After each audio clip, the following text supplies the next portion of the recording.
Muy buenas noches con las personas que nos pueden acompañar o buenos días, buenas tardes, dependiendo de dónde se conecten. Mi nombre es Richard Pinargote Rodríguez, soy médico e imagenólogo, miembro de la Sociedad de Radiología y Diagnóstico por Imágenes de Manabí, docente de la Cátedra de Imágenes de la Escuela de Medicina de la Universidad Laica Eloy Alfaro de Manabí. Hoy día es lunes 4 de mayo del 2020 y siendo la hora local 20 horas con 5 minutos, desde la ciudad de Puerto Viejo damos inicio a este video que lo que busca de una u otra manera es llegar con información válida, precisa, certera, de carácter más de tipo científica, pero que sea bastante digerible y bastante entendible a toda la población en general, tratando de utilizar el menor lenguaje médico posible para que de una u otra manera todos podamos estar comprendiendo qué es lo que está ocurriendo con la pandemia día a día, con la pandemia del COVID-19 y cómo de una u otra manera este tipo de pandemias nos afecta. Dicho esto, entramos a dar un fuerte saludo y un fuerte abrazo a las personas que están convaleciendo en su salud, ya sea por COVID-19 o por algún otro tipo de patología que de pronto, si no estuviéramos bajo los efectos de la pandemia, probablemente pudiera ser muy llevadera. Así también un abrazo de solidaridad muy grande a todas esas familias que han perdido algún ser querido o algunos seres queridos, porque muchas familias lastimosamente han perdido a algunos de sus seres queridos, y queremos llegar también con un fuerte abrazo solidario para esas familias que sin lugar a dudas están pasando momentos muy penosos, muy tristes, muy lacerantes en su alma. Así que también expresamos este sentimiento de solidaridad hacia ellos. Dicho eso, hoy día lunes, un lunes bastante lunes, la verdad, bastante tensionado y bastante complicado en algunos aspectos. Venimos a tratar de llevarlo sin sobrecargar de temas más de científicos, sino sobre todo más informaciones que tienen que ver a publicaciones que se hayan dado hasta acá. Entramos como siempre dando una estadística a nivel local de cómo se están manejando las cifras.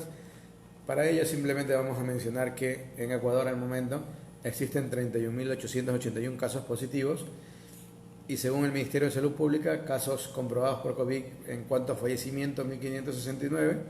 Hay una cifra de más de 1.300 que tienen una alta probabilidad de ser COVID-19 que todavía no entra en lista de ellos. Por lo tanto, si sumamos lo uno a lo otro, si sumamos los casos confirmados de fallecimiento con los casos probables de fallecimiento, estamos ya acercándonos a una cifra de 3.000 pacientes fallecidos. Si solo tomamos en cuenta la cifra oficial, estamos hablando de 1.569 y aquí vamos a comentar algo sobre esto en unos minutos. Como siempre, llegamos a hablar cómo a nivel internacional se están dando los casos de contagio, los casos positivos, y para hoy día, lunes 4 de mayo del 2020, nuevamente Estados Unidos sigue liderando muy de lejos el número de casos positivos con 1.178.906 pacientes. España, segundo lugar con más de 218.000, Italia en tercero con más de 211.000, Reino Unido cuarto con más de 191.000, Francia quinto con más de 169.000, Alemania sexto con más de 166.000, Rusia séptimo con más de 145.000, Turquía octavo con más de 107.000, Irán noveno, Brasil noveno con más de 107.000 y décimo está Irán con más de 98.000.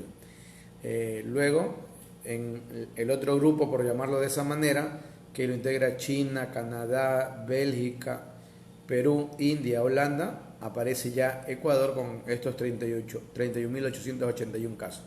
Por lo tanto, nosotros estamos ubicados en puesto 17, superamos a Suiza, Arabia Saudita y a otros más, y estamos yendo por Holanda, si cabe el término. Muy bien, a nivel latinoamericano, tomando como referencia siempre Estados Unidos solamente para los fines demostrativos, Cuando en Estados Unidos ya tenían 1.178.906 pacientes positivos, tenían ya 68.689 casos de fallecidos. Perdón, esa es una cifra muy importante. En Brasil, superando los 107.000 casos positivos, tengo ya 7.328 casos de personas infectadas, ¿no? Entonces, si yo simplemente hago una valoración rápida, podría suponer que si a Brasil lo multiplicara por 10, o sea, los 107.000 casos, más o menos me darían 1.078.000, que sería la cifra que maneja casi Estados Unidos, pero Brasil tuviera en esa proyección más o menos unos 73.000 pacientes fallecidos, si tomamos en cuenta aquello. Por lo tanto, nos damos cuenta que frente incluso a Estados Unidos, Brasil tiene un grado de letalidad mucho mayor. Luego, Perú con 47.372 casos, tiene 1.344 personas fallecidas. Y nuevamente, en 47.000 casos, Perú tiene 1.344 personas fallecidas. O sea, si fuera el doble, digamos que 90.000 tuvieran, en teoría, también el doble de fallecidos. O sea, estamos hablando de 2.688.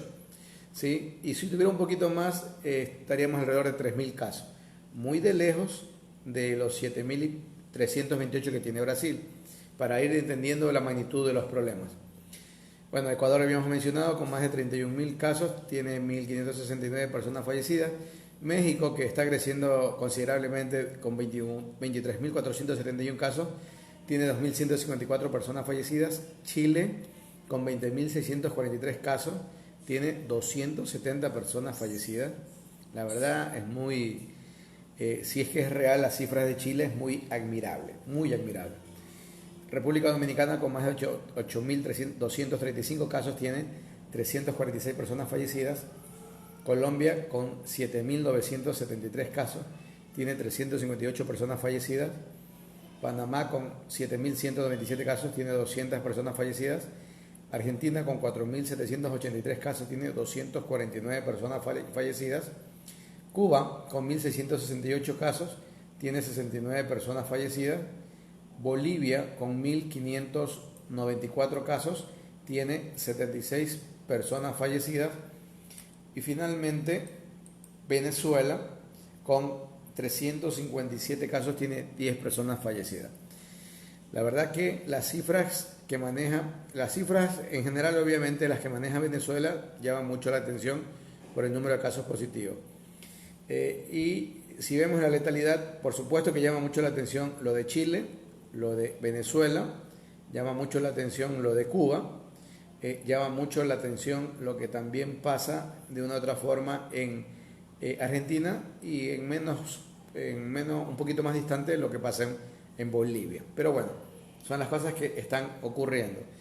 En todo caso, tomando en cuenta esto que les estoy mencionando, hoy día se publicó un artículo bastante interesante en El País, que se denomina "Así evoluciona la curva de coronavirus en México, Colombia, Chile, Argentina y el resto de Latinoamérica". Entonces hacen un análisis, sobre todo como por cantidad de habitantes, tomando en cuenta España como referencia, porque este diario es español, y colocan a México, Colombia, Argentina, Chile, Perú, Brasil. Entonces, en la evolución de fallecidos, Brasil es el que más casos ha presentado en cuanto a evolución de fallecidos por la curva de presentación que han ellos originado. El segundo país que mayor atención llamó entre estos es Brasil, el tercero está siendo México, ¿sí? El cuarto Perú, el quinto Colombia, el sexto Argentina y Chile muy por debajo de ellos. Pero tomando en cuenta referencia estos países. Ahora, ¿por qué hay estas cifras de fallecidos de esta manera? Estas cifras tienen el inconveniente de que probablemente lleguen con retrasos, y eso sí lo habíamos advertido acá, porque las muertes tardan en producirse más o menos de 2 a 3 semanas del contagio, y la métrica que estas originan hablan de que está hablando de la epidemia en términos antiguos, un poco. Hablando también porque cifras de casos confirmados, ¿sí? Se entiende que hay que recordar que se miden dos fenómenos al mismo tiempo: el aumento real de infectados y la capacidad de detectarlos por parte de las autoridades. Si tu país tiene una capacidad muy deficiente de poder detectarlos, obviamente que eso influye. Y luego en otro gráfico que también me parece interesante marca las curvas de otros países en relación a fallecidos. Y escuchen esto, después de España, Brasil, ¿sí? El país que se ubica con una curva de crecimiento muy ascendente es Ecuador, ¿no?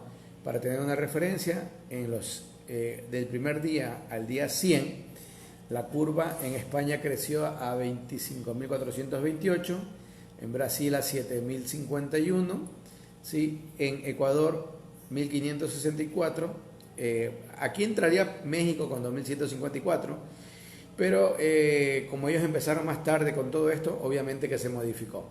Luego aparece Perú con 1.286. Entonces es interesante ver cómo se ha dado esto. Y entre los países que de una u otra manera se podría decir que menor proporción de la curva de mortalidad han tenido, de letalidad, está Uruguay, El Salvador, Paraguay y Venezuela al final de todo esto, ¿sí? Muy bien, entonces interesante porque me he dado cuenta que en Paraguay, al menos al ministro de Salud, incluso hay gente que se está tatuando el rostro de él en sus piernas, en sus muslos, porque aparentemente las cosas no han ido mal como en otros lados.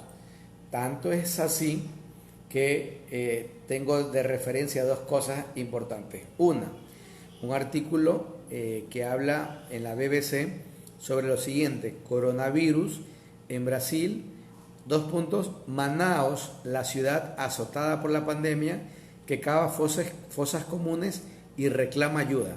Si ustedes más o menos ubicamos a Brasil, Manaos está al noroeste, ¿sí?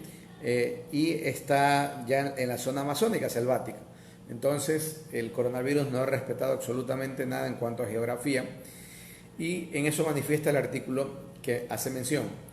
Dice: a los recónditos rincones de la selva amazónica también ha llegado la pandemia de coronavirus. Manaos, la ciudad más grande del Amazonas, es el foco de la zona de la selva amazónica, por si acaso. Sus habitantes, y Manaos es una ciudad considerable, grande, ¿sí? Al lado del Amazonas, entonces para que vean toda la connotación. Sus habitantes están cavando fosas comunes o zanjas. Es la única forma en que las autoridades, abrumadas por el número de muertes, pueden hacer frente a las consecuencias del COVID-19. Y termina el artículo de la siguiente manera: la gente pregunta si esta ciudad, la capital del estado brasileño de Amazonas, se convertirá en la próxima Guayaquil, que es la ciudad ecuatoriana, una de las más golpeadas de Sudamérica y por qué no decirlo del mundo. Entonces miren la referencia que tenemos. Y aquí hay otra referencia bastante interesante. En Perú, ¿sí?, se publica hoy día el número, y lo hace el colegio médico del Perú, que así se denomina. Entonces Perú publica la lista de la cantidad de médicos infectados en Perú. Ojo con las cifras de Perú, ¿eh? Perú tiene una cantidad de pacientes positivos 47.372, 47.000. Nosotros 31.881 los confirmados. Personas fallecidas, Perú tiene 1.344. Nosotros tenemos 1.569. O sea, ellos tienen mayor cantidad de positivos y tienen menos personas fallecidas que nosotros. Pero es una cifra muy importante porque tienen 47.000. Ahora, el Colegio de Médicos del Perú publica hoy día que en esos 47.000 personas contagiadas tienen 577 que pertenecen a la parte médica, ¿sí? No quiero que suene como que trato de colocar una casta para la cuestión médica, pero yo lo menciono, es que como tengo la información de la parte médica, porque soy médico y nos las hacen llegar, entonces se me hace más sencillo exponer lo siguiente. Ellos, para 577 médicos contagiados, tienen 25 médicos que están en terapia intensiva y tienen 3 médicos fallecidos. Ojo de nuevo, 47.000 personas afectadas, 577 de ellos son médicos, 25 ubicados en terapia intensiva y 3 médicos fallecidos. Les digo esto porque Solo en el Guayas, la cifra que maneja el Colegio Médico del Guayas, de la provincia del Guayas, es que hay en 55 más 31 hay 86 médicos fallecidos. 86 médicos fallecidos. Perú nos triplica en población, nos lleva en casos positivos, ¿sí? Pero no tiene la mortalidad o la letalidad que estamos teniendo nosotros, y en la cuestión de que tiene que ver con las personas que practican medicina y que hayan fallecido, no tiene esos números espantosos que solo la provincia del Guayas lo manifiesta. O sea, solo viendo, si en la provincia del Guayas nos representara, ya por sí tuviéramos un récord, sí, hablando de este caso específico. Ahora imagínense en todo el Ecuador, porque acá en Manabí han fallecido colegas médicos, ¿sí? En Pichincha también, en otros lados. Por lo tanto, yo me atrevería a decir que estamos alrededor del centenar de médicos fallecidos. Y si yo extrapolo, ¿sí?, esta situación con la cantidad de personas fallecidas oficialmente, en teoría, nosotros los médicos estamos siendo el 10%, bueno, 8% de toda la gente que ha fallecido. Pero obviamente que mi comentario parte de una premisa falsa, porque realmente ese no es el número de personas fallecidas. En cambio, yo sí tengo claro el número de médicos fallecidos, porque los publicamos con nombres, ¿no? Hay muchos nombres, y la verdad que uno lee los nombres y reconoce a tantos colegas y se le hace un nudo en la garganta muy complicado. Entonces, quiero que entiendan la magnitud del problema, y quiero que entiendan, sobre todo cuando uno habla de que el confinamiento y las medidas que se tomen y que los municipios las han adoptado, lo que se busca es evitar llegar o estar peor de lo que ya estamos y seguir siendo el ejemplo de lo negativo. Miren, en Manaos están teniendo cifras alarmantes y ellos se sienten ya que van a ser la Guayaquil de Brasil. Y hablar de Brasil, un país inmenso, es considerable, ¿sí? Dentro de todos los médicos valiosos que están allí, al menos hay dos colegas muy cercanos. Uno de ellos fue compañero mío de la universidad en Quito, en la Universidad Central, pero obviamente no voy a dar nombres porque podría sonar muy irrespetuoso, tanto por ellos como por las otras personas que han fallecido y que también ameritarían que se les diera el nombre. Pero son 86 personas fallecidas. No es un invento, ¿sí? No es algo que uno trata de crear un bulo, porque la lista existe, el Colegio Médico del Guayas la pasa y uno tiene acceso a esa información. Entonces, si yo creyera lo que me dijeran las autoridades, yo pensaría que o los médicos están teniendo una suerte bárbara y son los que más están muriendo en comparación con el resto de la población, o que alguien me está exagerando las cifras, pero lastimosamente o afortunadamente me colocan nombres de las personas fallecidas. O sea, no me ponen un número fallecido, 1, 2, 3, sino el señor Perico de los Palotes, el señor XYZ, el señor ABC, etc. O sea, tengo los nombres. Por lo tanto, escapo de eso. Y la posibilidad otra de que alguien diga, habrán fallecido de otras cosas, es nula, porque nosotros en la parte médica sí llevamos un criterio de por qué han fallecido ellos, ¿sí? Entonces les dejo ese interrogante, que lo consideren y lo tengan muy presente.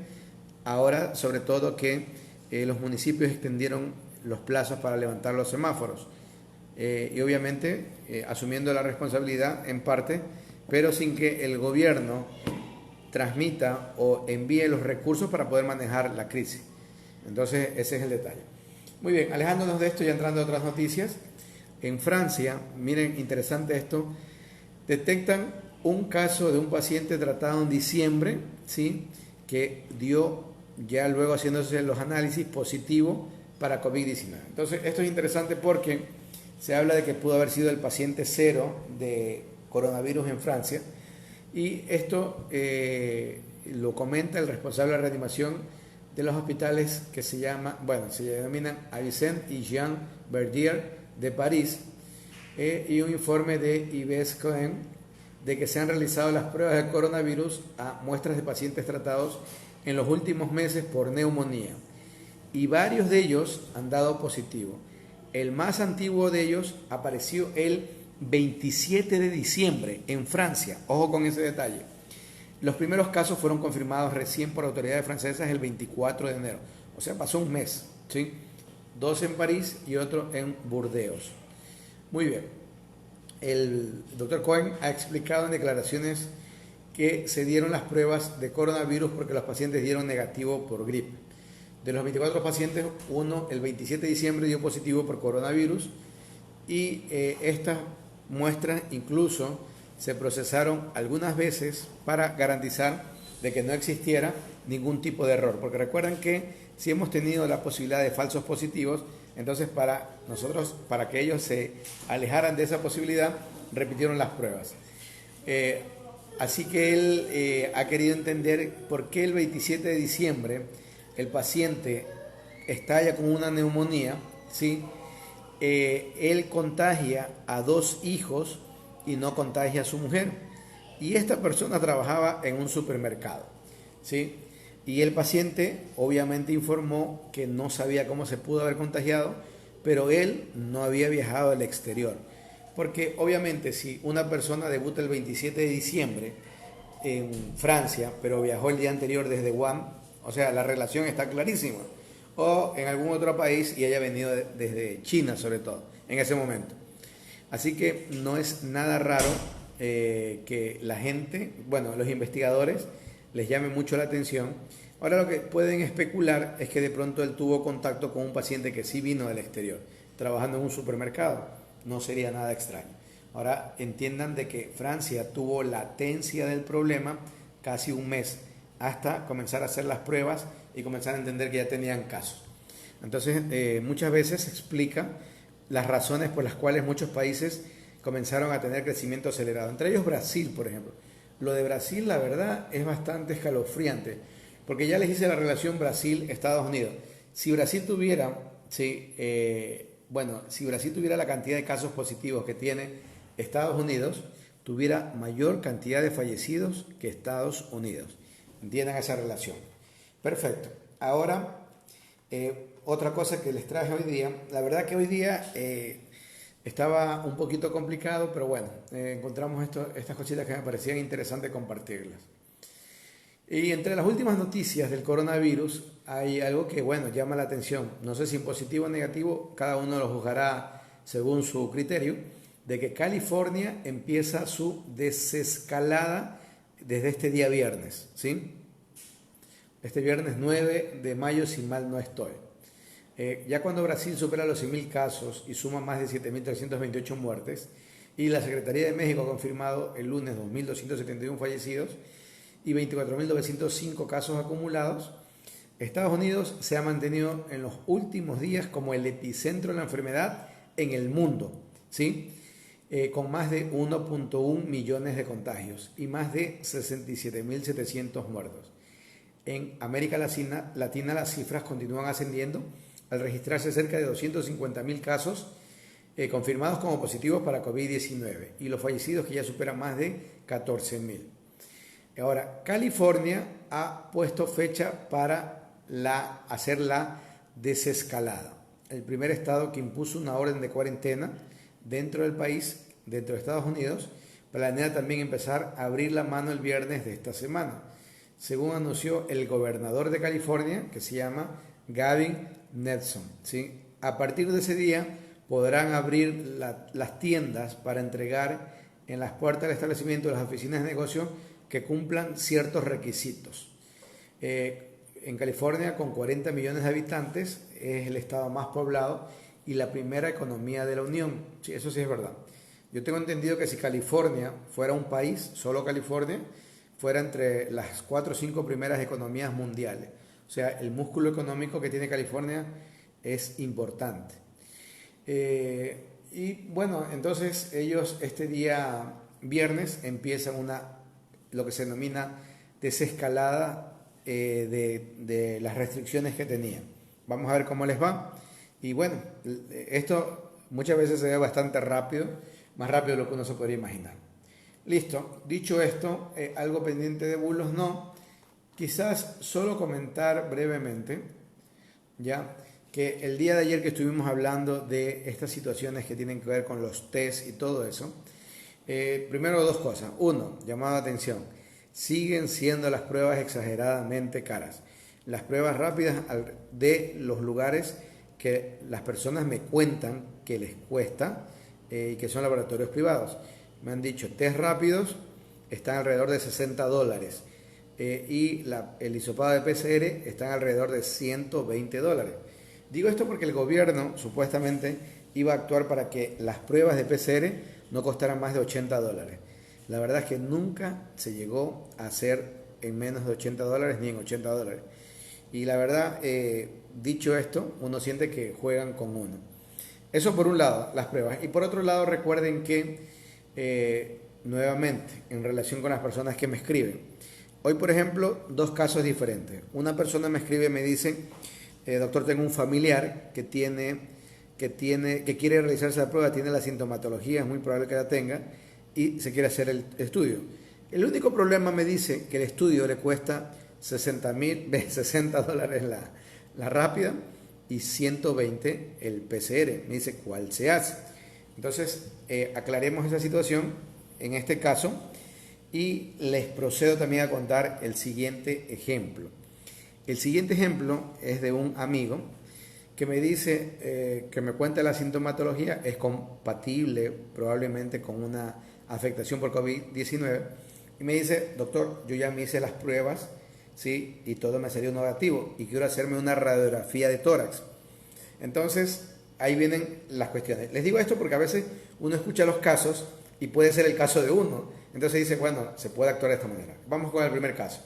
Aquella persona que tiene los síntomas, ya incluso está cursando el día 14 desde que empezó y me dice, doctor, mi familiar se quiere hacer la prueba, pero hay una de 60 y otra de 120. Y me dice, honestamente, a lo mucho podría alcanzar para la de 60, la de 120 es imposible. Y yo la entiendo, y para mí 60, ya pagar en una prueba rápida me parece una exageración, para mí. Porque ya muchas pruebas rápidas con IgG e IgM, cuantificable, por estas pruebas que utilizan sangre, están vendiéndose entre 28 a $35. Por eso pagar 60, la verdad, que bueno, entonces yo le digo esto, si ya pasó los 14 días, suficiente con que se haga la rápida, no necesitamos que se haga la otra, salvo que ella sea una persona que pudiera entrar a una disposición de trabajo, alguna cuestión, y de pronto ya tiene que hacer una cuarentena más prolongada, probablemente. Porque igual ya estando 14 días y nuestro confinamiento va a durar hasta el 31, tranquilamente va a empatar 28 días y esa persona en teoría y en gran probabilidad estará superando el problema. Porque clínicamente, a pesar de que tiene cefalea, fiebre, algo de tos y este malestar general muy típico, esa persona se mantiene dentro de todo bien. Entonces, suficiente con la rápida, que en este caso cuesta 60. Si hay laboratorios confiables hay personas que la están vendiendo, ¿no? Si se las venden, garanticen que sea IgG, IgM y que el producto que ustedes compran tenga un registro sanitario, ¿no? Entonces es importante el registro sanitario o al menos el trámite del registro sanitario, porque así al menos ustedes ofrecen la garantía de que la prueba va a tener una buena sensibilidad y hasta, ¿por qué no?, quizás una especificidad algo interesante. Nuevamente, para las personas que no entienden cuando uno habla de sensibilidad, lo que hablamos es la capacidad que tiene la prueba para detectar los casos que son positivos, que son verdaderos. Y la especificidad es la capacidad que tiene la prueba para descartar o sacar a la gente que está sana. O sea, digo, bueno, definitivamente él no entra en esto. Entonces, al menos estas pruebas deberían garantizar un 80% de grado de sensibilidad. De cada 100 personas que se realizan con sospecha, determinar a las 80 que pudieran tener, de las 100 probablemente, y al menos determinar las 80. Entonces, esa es la idea. Ahora, en el segundo caso, de esta otra persona que me llama, me dice, me hice la prueba y me salió negativo, ¿ya? Pero tiene la sintomatología y él está preocupado, etcétera, y me dice, quiero hacerme una radiografía de tórax. Entonces, aquí viene el detalle.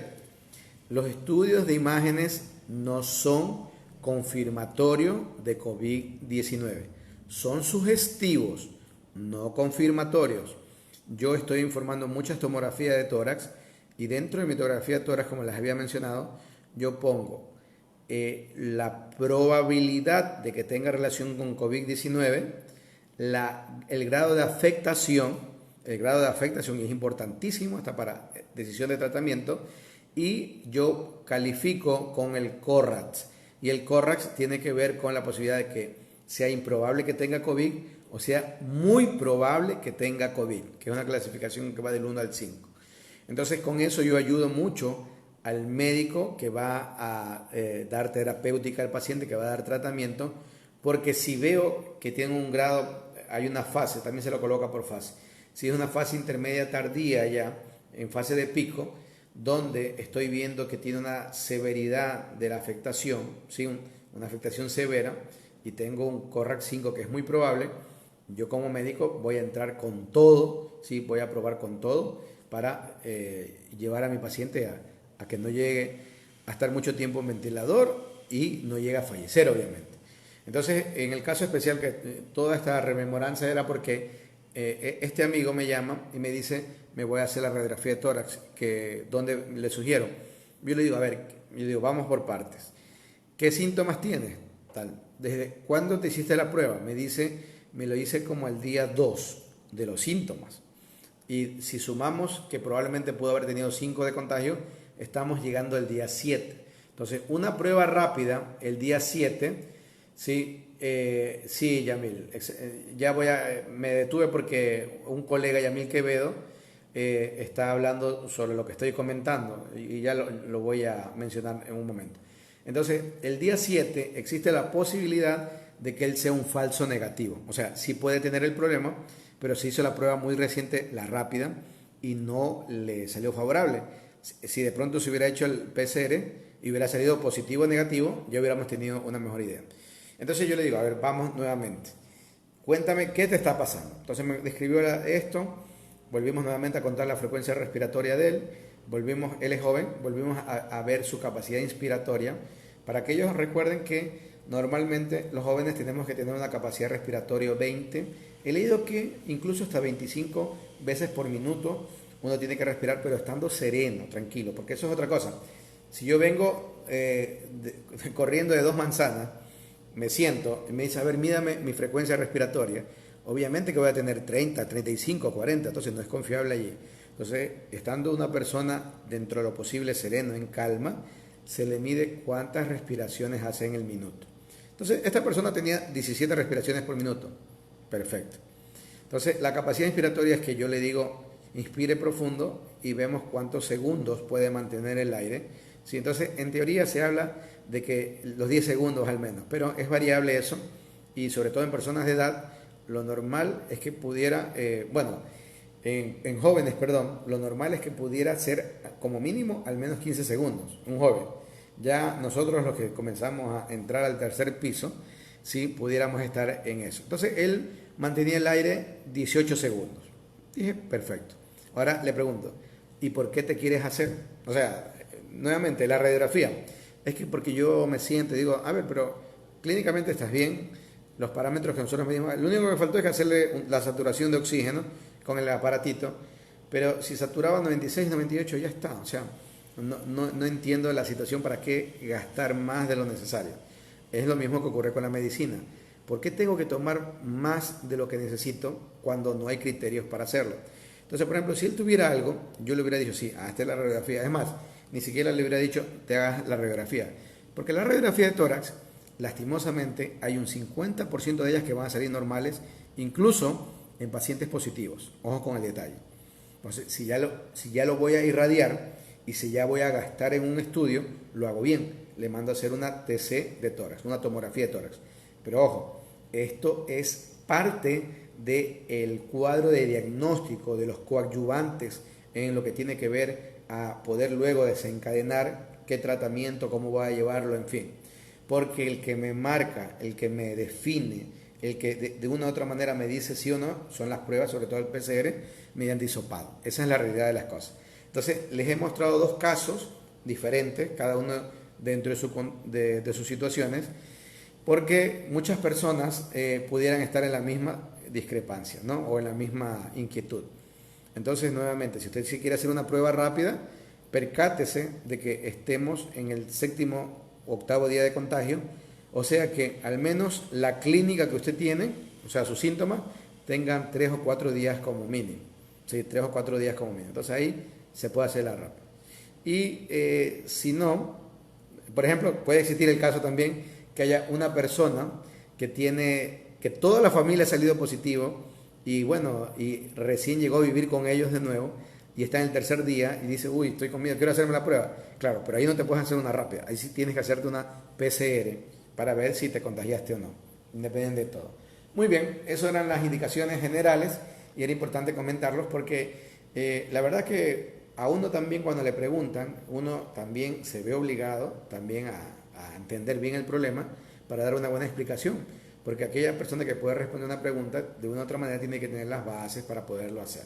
Así que importante esas preguntas que sí querías compartirlas con ustedes. Dicho esto, vamos a entrar acá en este segmentito que ustedes conocen o que yo se los hago conocer, de lo que ustedes participan, interactúan, comentan y que bueno, de una u otra forma también con eso también podemos nosotros llegar a tener un contacto bidireccional. Vamos manifestando acá a las personas que se conectan. Inicialmente tengo a Guacho Muñoz, saludos. A nuestro querido amigo José Roberto Rodríguez Lord, manda saludos. Livia Rosa dice, saludos. Dios lo cuide. Siempre gracias por toda la información desde Nueva York. Ya tengo entendido que dentro de la catástrofe que ha sido Nueva York, al menos las cosas se están manteniendo dentro de una curva, en fin. Luego tengo a Jean-Paul Zambrano, que manda éxitos, gracias. Diana Mera manda saludos. Amparo Arteaga manda bendiciones. Osvaldo Quiroz dice, buenas noches. Anoche escuché en un canal de televisión a médicos de Sudamérica diciendo que debemos prepararnos para el mes de diciembre, un rebrote de la pandemia, peor de la que estamos viviendo ahora. ¿Qué tan cierto puede ser esta aseveración de estos profesionales? A ver, en COVID-19 no hay nada escrito, ¿no? No hay nada escrito ni establecido. Entonces, en la medida en que una población no pueda llegar a tener lo que se denomina la inmunidad de rebaño, o sea, esa población al menos el 70% de haber estado infectado por COVID, ¿sí? Independiente de lo que haya pasado, entonces, mientras no tenga eso, la posibilidad de que aparezcan nuevos rebrotes, o sea, nueva aparición de casos crecientes, siempre va a existir. Me imagino que ellos toman como parámetro las afectaciones más grandes, sobre todo la pandemia que hubo de gripe española, que mal se denomina gripe española, en 1918-19, en la cual en el transcurso casi de meses, casi tocando el año, vino un segundo brote que mató más gente que el primero. Entonces ellos están extrapolando de acuerdo a lo que podría ocurrir. Pero ojo que en diciembre, en teoría, ya deberíamos tener vacuna y en teoría ya muchos países deberían estarle inyectando a sus familiares, a sus habitantes, sobre todo a la gente más susceptible, en teoría. Entonces, sí, como posibilidad existe, ¿no? Es como que alguien me pregunte, y doctor, ¿hay posibilidad de que haya un temblor de aquí al otro fin de semana? Claro, como posibilidad, todo es posible, ¿no? Pero este tipo de situaciones nos damos cuenta que lo que es el ejercicio de lo público, de lo gubernamental, hacia la parte general, hacia el público en general, influye mucho también. Las decisiones que se tomen, ¿sí? El grado de participación de la ciudadanía en cuanto a cumplir lo que se pide, todo eso influye. Entonces, no es solamente una variable, son muchas variables las que pueden llegar allí. Y creo que el ejemplo ha sido bastante característico. Los países bastante disciplinados, al menos parcialmente les ha ido bien, porque igual han tenido fallecidos, han tenido muchos contagios, pero parcialmente les ha ido bien. Muy bien, acá tenemos a Jennifer Paola Cedeño Bravo, que manifiesta, buenas noches, en los Estados Unidos ya se aprobó por la agencia reguladora el uso de fármaco Remdesivir porque acorta el tiempo de recuperación de los pacientes. Sí, es verdad, Remdesivir se ha aprobado, así como se ha aprobado muchos otros más, pero ojo que eso no es la panacea. Todo lo que se ha demostrado ha sido en laboratorio, en experimentación con un grupo grande poblacional, todavía no se puede decir que sea 100% efectivo. Obviamente habrá organismos que lo soporten mejor y que tengan unas mejores respuestas, probablemente otros no. Y yo les digo esto porque he revisado casos de personas que aún tratándose o dándoles como tratamiento el Remdesivir, aún así han llegado a fallecer, ¿sí? Entonces, no es que sea la solución completa. Pero sí, efectivamente, Estados Unidos ya probó eso rapidísimo. El doctor Leonardo Daniel Molina Vélez, desde la ciudad de Chone, manda saludos y agradece por todo, ¿no? Gracias. Mayra Consuelo Santiago Ibarra manifiesta: según el ministro, muchos médicos se contagiaron fuera del lugar de trabajo, pero muchos sabemos que se debió a una falta de trajes de bioseguridad. Es una pena que el gobierno trate de librarse de su responsabilidad. Miren, yo tengo criterios muy claros de qué pudo haber pasado para que nosotros, hablando de la parte médica, pero eso realmente es para todo el sistema de salud, tengamos unas cifras tan pavorosas en cuanto a la cantidad de fallecidos. Y para mí sí influyó, primero que esa gente, me refiero a los colegas que se infectaron, al menos una gran parte de ellos se infectaron dentro de sus lugares de trabajo. Yo les digo porque ellos, yo conozco, les dije que eran 86 personas, si mal no recuerdo, déjenme no hablar de memoria, para 86 fallecidos médicos en el Guaya. De esos 86 fallecidos, yo al menos tengo conocimiento de 20 de ellos que no viajaron al exterior, que siguieron trabajando y se contagiaron en su unidad hospitalaria.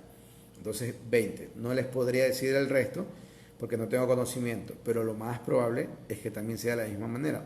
Porque incluso el Colegio Médico manifiesta que murieron en ejercicio de su trabajo, ¿no? Así que esa situación. Y bueno, obviamente, ¿qué pudo haber pasado? Muchas cosas. No se dieron el equipo de protección personal que se debía. Digo, estoy especulando, ojo con eso, estoy especulando. No se dieron en su momento el equipo de protección personal. No se comenzaron a aislar verdaderamente a los casos que eran positivos que necesitaban aislarse, ¿sí? Comenzó a haber un aumento de los casos que se presentaban y una déficit en la atención que obligaba a que muchos colegas tendrían que duplicar guardias, entre otras cosas. O sea, fue una suma de algunas cuestiones. Entonces, lo que manifiesta Mayra Consuelo Santiago Ibarra, también lo considero que está dentro de eso. Por supuesto que sí. Muy bien. Y finalmente acá que por acá también suelen escribirme, vamos a manifestar o a leer qué es lo que comentan ustedes. Entonces, Mayra fue la última en escribir. Acá nos envían algo de la terapia de limones, que ya la hemos hablado, de los limones calientes con la aspirina, ¿se recuerdan? Bueno, y eso como tal. Muy bien.